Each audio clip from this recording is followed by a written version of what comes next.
তৃণমূল থেকে ফুটবল প্রতিভা তুলে আনার লক্ষ্যে যুব ও ক্রীড়া মন্ত্রণালয়ের অধীনে শুরু হয়েছে ডেভেলপমেন্ট কাপ ফুটবল টুর্নামেন্ট 2026।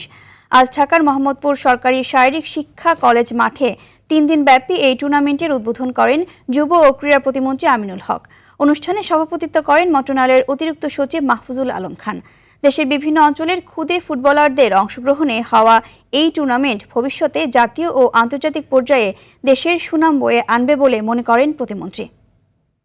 আমরা শুরু করেছি, নতুন করে স্পোর্টস শুরু হয়েছে এবং ইনশাআল্লাহ জুলাইয়ের ভিতরে আমাদের জাতীয় পর্ব, যে আমাদের যে 10টি অঞ্চল থেকে আমাদের 8টি বিভাগ এবং 2টি অঞ্চলকে নিয়ে আমরা 10টি অঞ্চলকে নিয়ে জাতীয় পর্যায়ে আমাদের ক্রিকেট স্টেডিয়ামে, ন্যাশনাল ক্রিকেট স্টেডিয়ামে যখন ক্রিকেটাররা খেলবে তখন তাদের স্বপ্নটা অনেক বেশি বড় হয়ে যাবে। আমাদের ফুটবলাররা যখন জাতীয় স্টেডিয়ামে খেলবে তখন তাদের স্বপ্নটা অনেক বড় হয়ে যাবে।